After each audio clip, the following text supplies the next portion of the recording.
محترم ناظرین، السلام علیکم ورحمۃ اللہ وبرکاتہ۔ میں آپ حضرات کے سامنے ایک اہم موضوع اور ایک اہم مدعا لے کر حاضر ہوا ہوں۔ وہ مدعا یہ ہے کہ انسانوں کو قرآن کریم کی ضرورت کیوں ہے۔ قرآن کریم کے بغیر اور قرآن علوم کے بغیر انسان میں کمی کہاں رہ جاتی ہے۔ آخر انسان قرآن کا محتاج کیوں ہے؟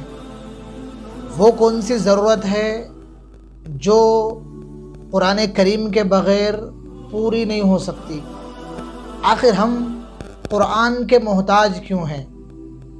اس حوالے سے میں چند باتیں آپ کے سامنے پیش کرنا چاہتا ہوں کہ انسان کو قرآن کریم کی ضرورت اس لیے ہے کہ قرآن کریم کے بغیر انسان نہ تو ہمارے نگاہوں کے سامنے جو دنیا پھیلی ہوئی ہے، جو وسیع کائنات ہے، قرآن علوم کے بغیر اس کائنات کے خالق اور مالک کا صحیح پتہ نہیں لگایا جا سکتا، اور قرآن کریم کے بغیر خود انسان کی اس کائنات میں کیا حیثیت ہے، انسان کا اس دنیا میں کیا مقام ہے، کیا انسان اس دنیا میں خود مالک ہے، کیا انسان خود اپنے آپ کا خالق ہے، آخر انسان کی اس دنیا میں کیا حیثیت ہے، اس انسان کو کس واسطے بنایا گیا، اور اس انسان کا بنانے والا خالق کون ہے، اور خالق کی منشا اس انسان کے بنانے سے کیا ہے، یعنی انسان کی زندگی کا مقصد کیا ہے۔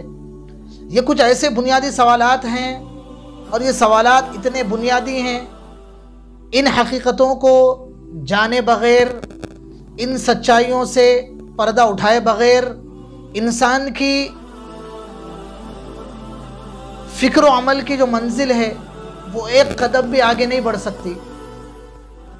فکر و عمل کی پوری بنیاد انہی سوالوں کے جوابات پر ہے کہ اس دنیا کا خالق اور مالک کون ہے۔ یہ جو سوال ہے اس کا جواب صرف اور صرف قرآن کریم ہی کے ذریعے مل سکتا ہے کہ اس دنیا کا بنانے والا خالق اللہ ہے۔ اللہ خالق کل شیء، یہ دنیا خود سے نہیں بن گئی، بلکہ کوئی اس دنیا کا بنانے والا ہے، کوئی اس دنیا کا چلانے والا ہے، کوئی اس دنیا کی تدبیر کرنے والا ہے، کوئی ہے جو اس دنیا کے نظام کو سنبھالے ہوئے ہے۔ قرآن کریم میں جگہ جگہ اللہ تبارک و تعالیٰ نے اپنا تعارف کروایا، اور اللہ کے اپنے تعارف کے لیے قرآن کریم کی سب سے عظیم آیت الکرسی، اس میں اللہ نے اپنی ذات کا سب سے جامع تعارف کروایا۔ اسی طرح قرآن کے بغیر انسان کی اپنی حیثیت بھی معلوم نہیں ہو سکتی۔ اس کی مثال ایسی ہے کہ اگر کوئی انسان اسکول میں ہو، کوئی آدمی اسکول میں ہو، جب تک اس کو اپنی حیثیت معلوم نہ ہو وہ آدمی کچھ عمل نہیں کر سکتا، اپنے طاقت استعمال نہیں کر سکتا۔ اس آدمی کو پہلے یہ تو معلوم ہو کہ میری اس اسکول میں یا اس کمپنی میں میری حیثیت کیا ہے، میں ملازم ہوں یا ٹیچر ہوں یا طالب علم ہوں یا پرنسپل ہوں یا چیئرمین ہوں، میری آخر حیثیت کیا ہے۔ جب تک حیثیت معلوم نہ ہو آدمی عمل کے لیے کوئی میدان طے نہیں کر سکتا، پہلے اس کی اپنی حیثیت معلوم ہونا ضروری ہے۔ اسی طرح اس کائنات میں ہماری حیثیت کیا ہے، ہم بندے ہیں یا خود مالک ہیں، ہم خود مختار ہیں، کیا ہیں؟ تو قرآن کریم کی کئی آیات اس پہلو کو بھی واضح کرتی ہیں۔ قرآن کریم میں ایک جگہ فرمایا گیا، یا ایھا الناس انتم الفقراء الی اللہ، اے لوگو تم تمام کے تمام اللہ کے محتاج ہو، اللہ کے محتاج ہو۔ ہر چیز میں تم سراپا محتاج ہو، نہ تم اپنے اختیار کے مالک ہو، نہ تم کسی چیز کے مالک ہو۔ اور قرآن انسانیت کی تخلیق کا مقصد بیان کیا گیا، وَمَا خَلَقْتُ الْجِنَّ وَالْإِنسَ إِلَّا لِيَعْبُدُونَ۔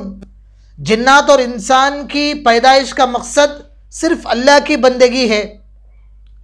یہ جو بنیادی سچائیاں ہیں، یہ جو بنیادی حقیقتیں ہیں اللہ کے بارے میں، خود انسان کے اپنے مقصد زندگی کے حوالے سے، یہ سچائیاں صرف اور صرف قرآن ہی کے ذریعے سے معلوم ہو سکتی ہیں۔ اسی لیے یہ بات بالکل کلیئر ہے، یہ بات بالکل واضح ہے کہ خدا کا، اللہ کا، گاڈ کا جیسا تعارف اور جیسا خدا اللہ ہے، اگر پوری کائنات میں اگر کسی مذہب کے پاس خدا کا، اللہ کا، گاڈ کا اگر کہیں سچا تعارف ہے تو وہ صرف اور صرف مذہب اسلام کے پاس ہے۔ اسلام کے علاوہ کہیں اس کائنات کے خالق اور مالک کا اور خدا کا، گاڈ کا کہیں سچا اور حقیقی تعارف اور کامل تعارف نہیں مل سکتا۔ مسلمانوں کے پاس اور اسلام ہی میں خدا کا سب سے جامع تعارف اور خدا کا سب سے صحیح تعارف موجود ہے، اور وجہ اس کی یہ ہے کہ اللہ تبارک و تعالیٰ نے اپنے کچھ خاص بندوں، پیغمبروں کے واسطے سے اللہ تبارک و تعالیٰ نے اپنا سچا تعارف بندوں تک پہنچایا، اس لیے کہ اللہ کی ذات وراء الورا ہے، اور اللہ کی ذات کو جاننے اور پہچاننے کے لیے ہمارے پاس کوئی ذرائع نہیں ہیں۔ اللہ کی ذات کو جاننے کے لیے ہمارے پاس کوئی علمی ذریعہ نہیں ہے۔ ہم جن چیزوں سے علم حاصل کرتے ہیں حواس کے ذریعے، دیکھ کر، سن کر، سونگھ کر، چھو کر، یہ ذرائعوں سے ہم علم حاصل کرتے ہیں، اور پھر اس کے بعد عقل سے، غور و فکر کے ذریعے کچھ نتیجے نکالتے ہیں، یہ ہمارے علم کے ذرائع ہیں۔ لیکن چونکہ اللہ کی ذات وراء الورا ہے، ہمارے جو ذرائع ہیں بہت محدود ہیں۔ ہم حواس کے ذریعے نہ اللہ کو دیکھ سکتے ہیں، نہ اللہ کو محسوس کرتے ہیں، نہ اللہ کو سونگھ سکتے ہیں، نہ سن سکتے ہیں، نہ اللہ کے بارے میں کوئی عقلی تخیل کھڑا کر سکتے ہیں۔ اللہ کی ذات ہمارے اپنے علمی ذرائع سے ماورا ہے۔ اللہ کی ذات کو جاننے کا کوئی ذریعہ دنیا میں موجود نہیں تھا۔ اللہ تبارک و تعالیٰ نے احسان فرمایا کہ اللہ تبارک و تعالیٰ نے خود اپنا تعارف، خود اپنی پہچان، خود اپنی حقیقت، اپنی ذات اور صفات اللہ تبارک و تعالیٰ نے پیغمبروں کے واسطے سے لوگوں تک پہنچائی۔ قرآن اور پیغمبر یہ دو چیزیں ایسی ہیں جن کے ذریعے بندہ اللہ سے جڑ سکتا ہے۔ اللہ سے رابطے کی دو ہی چیزیں ہیں، ایک ہے اللہ کا کلام اور دوسرے پیغمبر کی ذات۔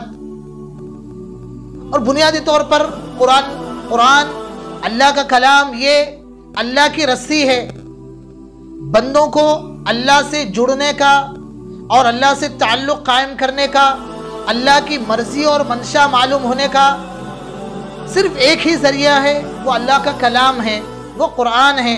قرآن کے علاوہ کہیں سے مقصد زندگی معلوم نہیں ہو سکتی، قرآن کے علاوہ کہیں اللہ کا سچا تعارف حاصل نہیں ہو سکتا۔ قرآن یہ اس کائنات کی سب سے عظیم سچائیاں بیان کرتا ہے۔